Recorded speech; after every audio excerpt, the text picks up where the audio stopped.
Hello, welcome back to the second part of our basing video in which we'll be doing the painting. So this is our base from stage 1.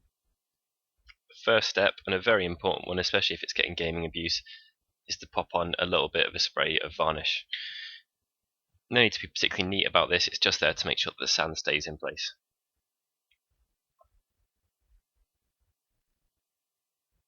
Priming next. Any matte black spray will do at all. You don't have to be neat again, because the next stage is to go and fill in all the bits that have been missed. I'm using an airbrush here, but there's no necessity for that. It's just because I'm lazy and it's a little bit faster. I'm using Vallejo's matte black primer of this, which is perfect. Their spray primers are pretty decent. If you can ever use a spray from a can, I would, because it gives you more protection, but for this purpose, this one's absolutely perfect. Just catching the bits that were missed.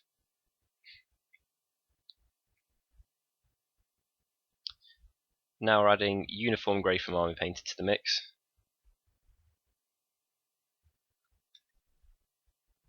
What we're doing here is concentrating on the rocks, but getting everywhere in general. The rocks will be getting a heavier coat, focusing towards their edges, as you can see I'm doing here. Don't have to worry about overspray. As mentioned in the first stage of the video, any mistakes you can cover with your painting or your flock or whatever comes next. It keeps things natural. So there you go, you can see quite nicely there, hitting the edges of the slate and the small rocks that are dotted about it.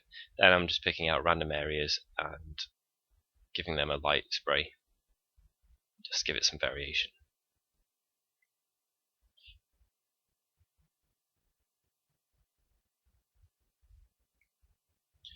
Now onto the dry brushing. As you can see here, I've put it on my palette and I'm just dragging off as much as I need and then removing the rest on the back of my thumb. You're giving a heavy coat in terms of the pressure of the application, but there's not too much on the brush here, and that means that it's difficult to make mistakes, but also you pick out all the edges and ridges that you're aiming for. Making sure I've got everywhere. This will homogenize all of the fades we've got from the initial work that was done in the last step as well. Adding Army Painter's matte white to the mix. Again, using my ever so neat palette here, I'm dragging them towards each other until I'm happy with the proportions, which is roughly about 50-50. Then removing the rest on my thumb, and now on the back of my nail as well, which, as hopefully you can see there, is just about picking out the ridges. This is a really good rule of thumb, no pun intended, to go by.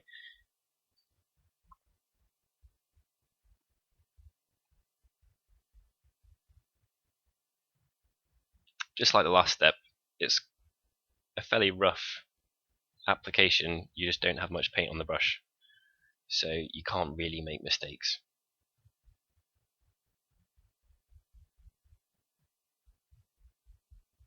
As in with most good basing, in my opinion, it's difficult to make mistakes if you're doing the processes in the right order and with the right amount of paint on your brush, etc.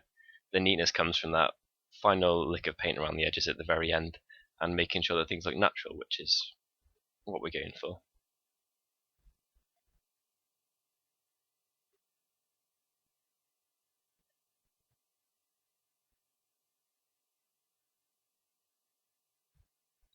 So we're using PVA here. As with the first step, I've let it dry a little bit so to make it super tacky. As you can see here, I've possibly even left it to dry for too long, but that's quite good for teasing it round 3D shapes without getting it towards the edges of where you're going.